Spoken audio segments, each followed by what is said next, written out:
News देख रहे हैं यहाँ पर मैं हूं आपके साथ साधना। चलिए खबरों का आगाज कर लेते हैं। कुरुक्षेत्र से सांसद और भाजपा ओबीसी सेल का ये मामला सामने आया है। आपको बता दें कि हरियाणा के पलवल में यहां सांसद और भाजपा ओबीसी सेल में कहा गया है कि जिस तरीके से लोकसभा में मदन की जो मर्यादा है वो तार तार हो गई है। राष्ट्रीय उपाध्यक्ष नायब सिंह सैनी ने कहा कि लोकसभा में कांग्रेस और विपक्षी सांसदों ने जिस तरह से आसन पर कागज फाड़कर फेंके उससे सदन की मर्यादा तार तार हुई है। इससे साफ जाहिर हो गया है कि आज कांग्रेस और अन्य विपक्षी पार्टियां मुद्दा विहीन होकर रह गई हैं। सांसद नायब सिंह सैनी ने कहा कि कांग्रेस ने 55 साल तक शासन किया लेकिन उन्हें किसानों की याद नहीं आई, वरना किसानों की इतने लंबे समय से इतनी दयनीय स्थिति ना होती। आज राहुल गांधी ट्रैक्टर के ऊपर बैठकर किसान हितैषी होने का ढोंग कर रहे हैं।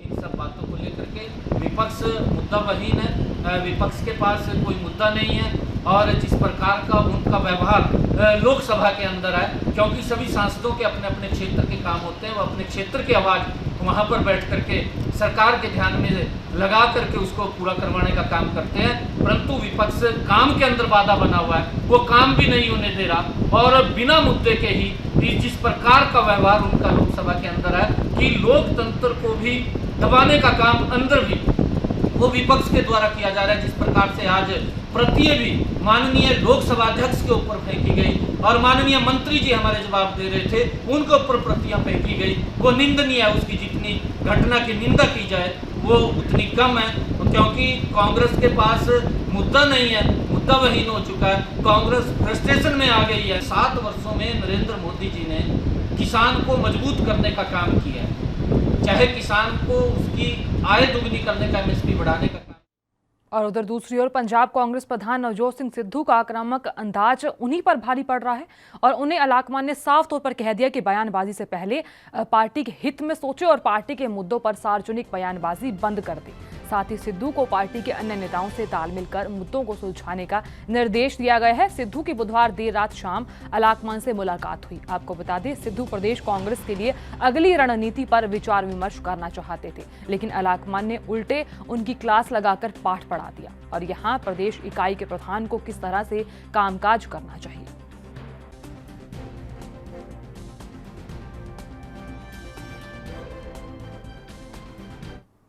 प्रदेशवासी और अन्य संगठन चाहते हैं कि यूपी में जनसंख्या नियंत्रण को लेकर बन रहा कानून और सख्त हो और उसका दायरा और बड़ा किया जाए। इस बात के गवाह राज्य विधि आयोग में मिले सुझाव हैं। आयोग को भेजे गए करीब 8,500 सुझावों में अधिकांश ने 2 से ज्यादा बच्चे पैदा करने वालों को आरक्षण से वंचित किए जाने से लेकर मताधिकार छीनने की सिफारिश की है। बहुत से लोगों ने स्थानीय निकाय चुनाव के साथ ही एमपी और एमएलए के चुनाव को भी इस कानून के दायरे में लाने की पैरवी की है। हालांकि कई सुझाव ऐसे हैं जिन पर आयोग अपने स्तर से अमल नहीं कर सकता। इसके लिए केंद्र सरकार को कदम उठाने होंगे। फिलहाल आपको ये बता दें कि आयोग सुझावों को अलग अलग श्रेणियों में बांटकर उन पर मंथन कर रहा है और विधिक पहलुओं को भी गहराई से देखा जा रहा है।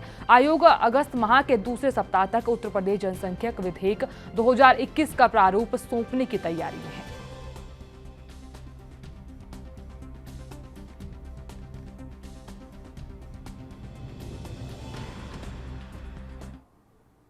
और पूर्वोत्तर रेलवे के महाप्रबंधक विनय कुमार त्रिपाठी ने गोरखपुर में पत्रकारों से वार्ता करते हुए बताया कि पूर्वोत्तर रेलवे यात्री प्रधान रेलवे हैं जो कि 3 मंडलों लखनऊ, वाराणसी, इज्जतनगर में विभक्त हैं और 505 स्टेशनों के माध्यम से उत्तर प्रदेश, उत्तर पश्चिम बिहार और उत्तराखंड को उत्कृष्ट परिवहन सुविधाएं उपलब्ध करा रहा है। और कोरोना की तीसरी लहर की बात करें तो यहां इसके लिए रेलवे ने पूरी तमाम तैयारियां कर ली हैं। रेलवे के 94 कर्मचारियों का वैक्सीनेशन हो चुका है और पीडियाट्रिक वार्ड बनाए जा रहे हैं और यहां स्टेशनों पर सोशल डिस्टेंसिंग का पालन कराया जा रहा है और पब्लिक एड्रेसिंग सिस्टम के द्वारा स्टेशनों पर कोरोना के प्रति जागरूकता फैलाई जा रही है। कॉन्फ्रेंस किया गया आपने, किस तरह की उपलब्धियां हैं, क्योंकि उपलब्धियां तो लगातार एनआर जारी करती रहती है, तो क्या कुछ खास आज आईडी के ऊपर करना है? देखिए बहुत खास उपलब्धियां हैं। हमने हमारी लोडिंग, फ्रेट लोडिंग बहुत ज़्यादा हो रही है, पिछले सालों के कंपेरिजन में करीब 128% है। हमारी ट्रेन की पंक्चुअलिटी काफ़ी बोर्ड का टारगेट नॉर्मली 95% का रहता है, हम इस समय 96%, 96.5% की पंक्चुअलिटी अचीव कर रहे हैं। हमने बहुत सा इंफ्रास्ट्रक्चर का वर्क किया है, हमने बहुत सारा स्पीड रेजिंग का वर्क किया है, हमने बहुत सारा पैसेंजर एमिनिटीज़ का वर्क किया है। वो सारे काम पिछले 1 सालों में बहुत ज़्यादा हमने किए और वो भी कोविड के दौरान किए, और उसमें भी आप लोगों को पता है 1-2 महीने हम बिल्कुल काम नहीं कर पाए। तो उन सब उपलब्धियों को आपको बताने के लिए और उसको हाईलाइट करने के लिए। और देश भर में इन दिनों मानसून सक्रिय है। दिल्ली एनसीआर सहित कई जगहों पर लगातार बारिश हो रही है। मौसम विभाग ने देश के कई राज्यों में भारी बारिश की संभावना जताई है। आईएमडी ने भविष्यवाणी की है कि दक्षिण बांग्लादेश और उत्तर सटे उत्तरी बंगाल की खाड़ी और पश्चिमी बंगाल पर कम दबाव के क्षेत्र के कारण अगले कुछ दिनों में देश भर के कई राज्यों में भारी से बहुत भारी वर्षा होने की संभावना है। मौसम विभाग ने इस दौरान कहा कि अगले 48 घंटों के दौरान यूपी, पश्चिम बंगाल, झारखंड और बिहार में बारिश की संभावना है।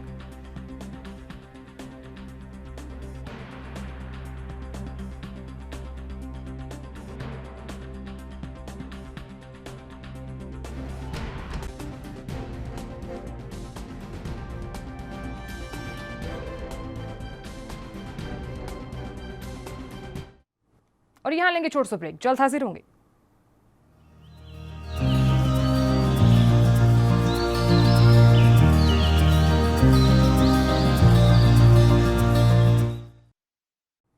ब्रेक के आसुई का स्वागत है। चलिए सीधे बड़ी और अहम खबर का रुख कर लेते हैं। मुरादाबाद से बड़ी और अहम खबर सामने आ रही है, जहां थाना सिविल लाइन से थाना मझोला, थाना गलशहीद, थाना कटहर पुलिस ने एसओजी के साथ संयुक्त रूप से अभियान चलाकर अवैध शस्त्र और कारतूस बनाकर बेचने वाले गिरोह का खुलासा किया है और यहां खुलासा करने के बाद 8 लोगों को गिरफ्तार किया है। मुरादाबाद पुलिस ने इनके पास से 8 तमंचे तैयार और 3 तमंचे अधबने सहित काफी अवैध शस्त्र बनाने में इस्तेमाल होने वाले उपकरण बरामद किए हैं।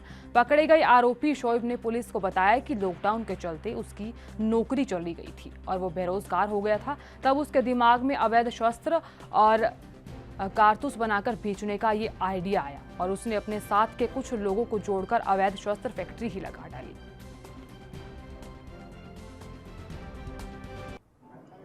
अवैध शस्त्रों पे कार्रवाई करते हुए थाना सिविल लाइन और थाना मझौला को एक बड़ी सफलता मिली है। इसमें एक अवैध रूप से शस्त्र फैक्ट्री जो चलाई जा रही थी उसका अनावरण हुआ है। इसमें आज 4 व्यक्तियों को गिरफ्तार किया गया है। इसमें सिविल लाइन थाने द्वारा चेकिंग के दौरान 2 व्यक्ति को रोका गया जो रोकने पे भागे, जिन पर उन पर संदेह प्रतीत हुआ, उनको पकड़ा गया तो उनके पास से तमंचे बरामद हुए। उनसे पूछताछ की गई तो एक और व्यक्ति के बारे में पता चला, शोएब, जिसके द्वारा शस्त्र बनाया जाना बताया गया, उस पर कार्रवाई हुई। उसकी भी गिरफ्तारी थाना मझौला द्वारा की गई। आज 4 व्यक्तियों को गिरफ्तार किया गया है। मुनीर जो थाना नागफनी का रहने वाला है, सलमान ये कटघर का रहने वाला है, शोएब कटघर का, और जीकन जो मुगलपुरा थाने का रहने वाला है। जो शोएब है ये अपने स्थान पे इन शस्त्रों को बनाता था। भले ही यूपी की योगी सरकार महिलाओं और किशोरियों की सुरक्षा को लेकर लाख दावे कर रही है, लेकिन आए दिन हो रहे महिलाओं पर अपराध के बाद इन दावों पर सवाल खड़े हो रहे हैं।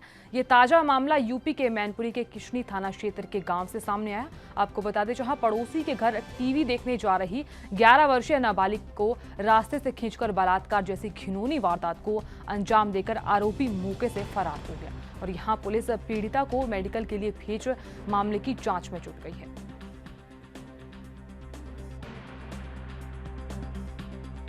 बेटा क्या घटना हुई है आपके साथ? टीवी देखने जा रहे थे, फिर वो खींच हुआ था और कहीं फिर गलत काम करवा तो कह रहे थे कि कट्टा तो उड़ा दिए और उसको घर बता दे, मम्मी पापा को मार दिए और अम्मा को मार दिए, बाबा को मार दिए, सब मार दिए। टीवी देखने जा रहे थे, उनके मम्मी पापा टीवी देख रहे थे, हर टीवी देख रहे थे, अम्मा उनकी सामने कर रही थी। आप थाने आई हैं, आपका मुकदमा दर्ज हुआ अभी? आप थाने आई हैं, आपकी बेटी के साथ क्या घटना हुई? हमारी बेटी सर तो बलात्कार हुआ है। कौन आरोपी था, क्या मामला था पूरा? हमारी बच्ची टीवी, दोपहर का समय था, टीवी देखने गई थी। बच्चे साथ बाहर खेल रही थी, देखते देखते टीवी देखने उनके घर पर पहुंच गई।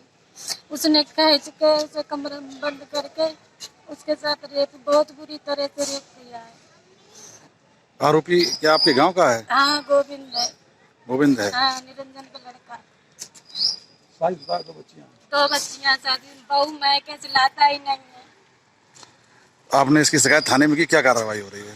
कुछ कार्रवाई नहीं सर अभी हो रही है, कह रहे रुको रुको। आप थाने बेटी को लेकर आए हैं, क्या मामला था? उधर रेप हुआ लड़का। किसने किया, कौन था आरोपी? गोविंद, निरंजन का लड़का। क्या मामला हुआ था? वो खेल रही थी लड़की, टीवी देखने गई, वही किया और मुंह चिल्लाई तो मुंह दबाया, कट्टा दिखाया और धमकी दी कि अगर घर बताया तो मार देंगे। आप पुलिस में आए हैं, पुलिस क्या कार्रवाई कर रही है? पुलिस कर रही है, पता नहीं क्या अंदर कर रही है, रिपोर्ट।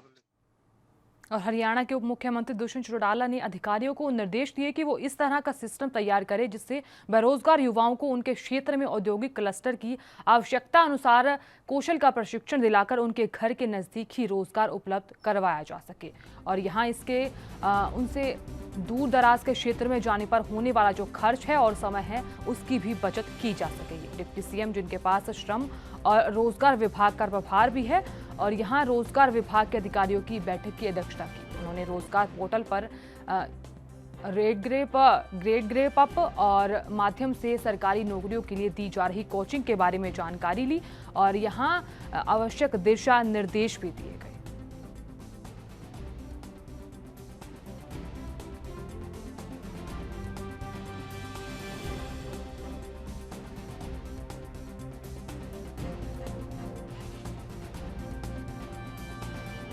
आपको बता दें कि यहाँ हरियाणा के उप मुख्यमंत्री दुष्यंत चौटाला का आदेश सामने आया है। यहाँ साफ तौर पर उन्होंने कहा है कि बेरोजगारों को घर के पास ही रोजगार दिया जाए ताकि जो बेरोजगार लोग हैं उन्हें रोजगार मिल सके और जो युवा हैं उन्हें भी सुविधा प्रदान हो सके।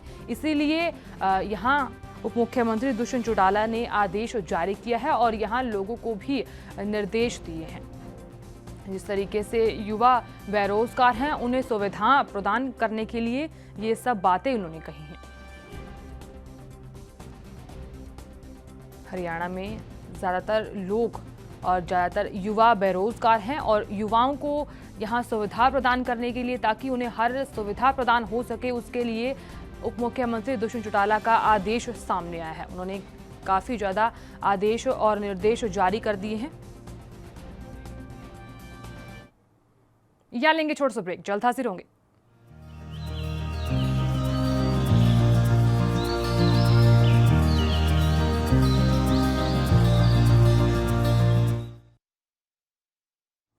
ब्रेक के बाद सभी का स्वागत है। खबरों में आगे बढ़ते हुए मध्य प्रदेश के शिवपुरी की बात कर लेते हैं, जहां अधिकारी कर्मचारी संयुक्त मोर्चा ने डिप्टी कलेक्टर को मध्य प्रदेश के मुख्यमंत्री के नाम एक ज्ञापन सौंपा। इस ज्ञापन के माध्यम से अधिकारी कर्मचारी संयुक्त मोर्चा के अपनी तमाम मांगे सीएम के सामने रखी, जिसके तहत सभी अधिकारी कर्मचारियों को केंद्रीय कर्मचारियों के समान वेतन दिया जाने के साथ कर्मचारी अधिकारियों की जल्द पदोन्नति की मांग शामिल है। वहीं अधिकारी कर्मचारियों ने शिवपुरी में एक दिवसीय अवकाश लेकर काम बंद रखा, जिससे शासकीय कार्यालयों में दूर दराज से आने वाले लोगों को और आमजनों को परेशानियों का सामना करना पड़ा।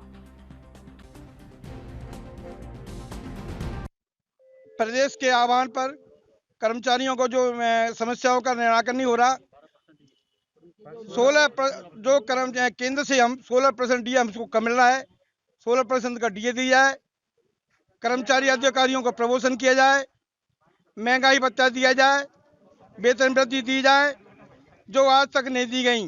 सभी राज्यों ने, हमें पास के पड़ोसी राज्यों ने कर्मचारियों की समस्या मांगों को मान लिया गया है। हमारी सरकार द्वारा हमारी मांगों नहीं मानी जा रही हैं, इसलिए हम आज पूरे शिवपुरी जिले में सभी कर्मचारी अधिकारी सामूहिक अवकाश पर हैं।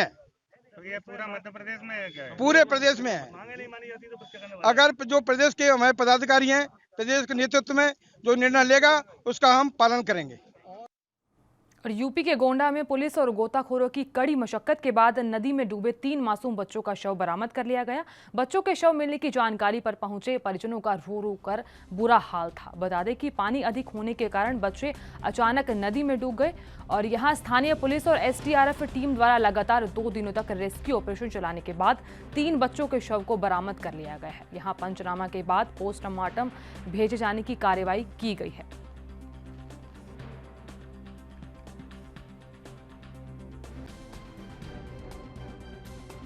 22 जुलाई को दोपहर के समय ग्राम पचरुखी मनोहर जोत के 3 छोटे बालक जिनकी उम्र करीब 12-13 साल की होगी, पास में ही बिस्वी नदी पर नहाने के लिए गए हुए थे। नहाने के दौरान वो अचानक गहरे पानी में चले जाने से वो डूब गए थे। 28 और 29 जुलाई की दिन भर स्थानीय पुलिस और एसडीआरएफ की टीम द्वारा उनके शवों को बरामद करने का प्रयास किया जाता रहा। आज सुबह उनके तीनों बच्चों के शव बरामद हुए हैं। पंचायतनामा पोस्टमार्टम की कार्रवाई की जा रही है और इस संबंध में जो भी और अग्रिम जानकारी है कर आवश्यक विधिक कार्रवाई की जाएगी। हरियाणा के फरीदाबाद में अरावली वन क्षेत्र में अवैध फार्मों पर वन विभाग द्वारा तोड़फोड़ की कार्रवाई की जाएगी। इसको लेकर डीसी यशपाल यादव और नगर निगम कमिश्नर गरिमा मित्तल ने प्रेस कॉन्फ्रेंस की और लोगों को संबोधित किया। आपको बता दें, नगर निगम के दायरे में आने वाले अवैध कब्जों पर निगम कार्रवाई करेगा। इसके लिए शहरी स्थानीय निदेशालय की ओर से निर्देश जारी कर दिए गए हैं। इसके साथ ही संभावना ये जताई जा रही है कि तोड़फोड़ से पूर्व वन विभाग खोरी की तर्जे पर ड्रोन सर्वे करा सकता है। इसके लिए उच्च अधिकारियों को निर्देश में दिए गए हैं और यहां निर्देशन में बैठक भी बुलाई गई है।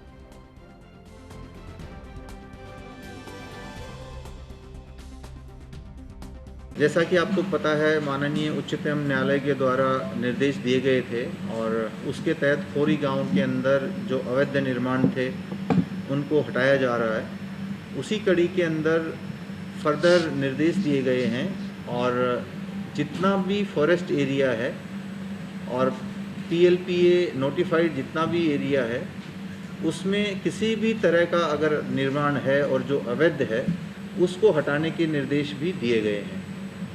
तो अब पहले सिर्फ खोरी छोटा सा एरिया था, उस तक ये निर्देश आए थे। अब पूरे ज़िले के अंदर जितना भी पीएलपीए नोटिफाइड एरिया है उसके अंदर अगर किसी भी तरह का अवैध निर्माण है तो उसको हटाया जाना है। इस क्रम में डिस्ट्रिक्ट जो हमारे डीएफओ साहब हैं इनकी तरफ से सभी को आइडेंटिफाई किया गया है। एनजीटी के अंदर हमने एक रिप्लाई फाइल किया था, उस दौरान स्ट्रक्चर्स आइडेंटिफाई किए गए थे इस तरह के, वो डिटेल्स हमारे पास में हैं। उसके अलावा ड्रोन सर्वे से बाकी एरियाज़ को भी अगर कोई नए बने तो उनको भी आइडेंटिफाई किया जाएगा। उन सभी को नोटिस 4 दिन का दिया जा रहा है। और यूपी के सोनभद्र में पीएचसी से डॉक्टर और दवा दोनों गायब हो गए, जिसे इलाज कराने के लिए आने वाले मरीजों को काफ़ी समस्याओं का सामना करना पड़ा। अपना दवा इलाज कराने के लिए पीएचसी पहुंचे नगवा के जिला पंचायत सदस्य विगिन भारती को भी इलाज और दवा के अभाव में वापस जाना पड़ा। आलम यह है कि गरीब आदिवासी तबके के लोगों का इलाज के अभाव में उनकी मौत हो जाती है या फिर नगवा से 50 किलोमीटर दूर जिला मुख्यालय पहुँचकर मोटी रकम देते हुए प्राइवेट अस्पतालों में इलाज करवाने को मजबूर है।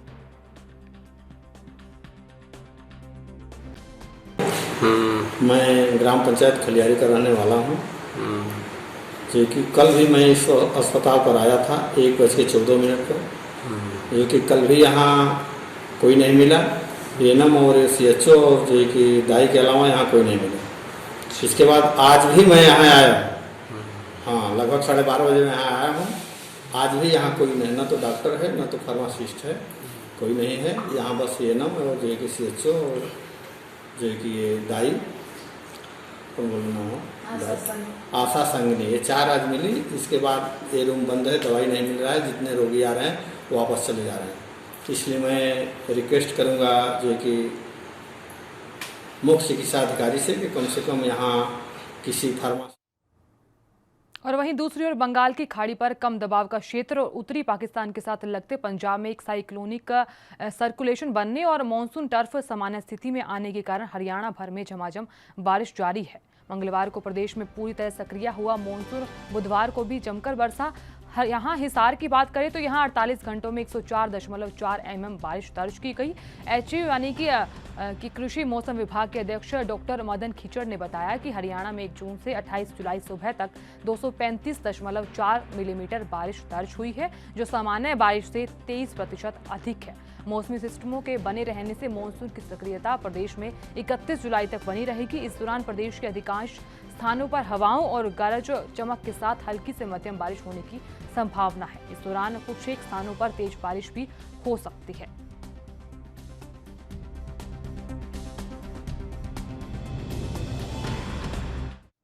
और हरियाणा के करनाल जिले में युवती की तरफ से अपने प्रेमी की पिटाई करवाने का मामला सामने आया। मामला ये है कि जिले में सेक्टर 9 का ये पूरा मामला है, जहां आरोपियों ने पहले मारपीट वाली जगह के पास लगे सीसीटीवी कैमरे को बंद करवा दिया और इन कैमरे का कंट्रोल पुलिस के पास था और उसके बाद मारपीट की वारदात को अंजाम दिया गया।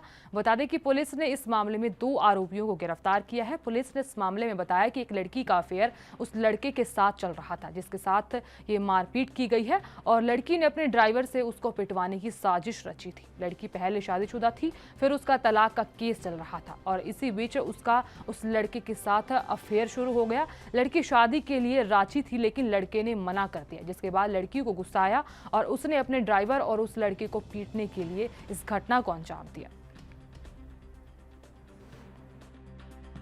शासन का बहुत तहे दिल से धन्यवाद करते हैं। तो आरोपी पकड़े हम तहे दिल से धन्यवाद करते हैं प्रशासन का। लेकिन ऐसे आरोप लगाए जा रहे हैं कि आपके बेटे का कोई अफेयर वगैरह चल रहा था। कोई अफेयर नहीं था जी, वो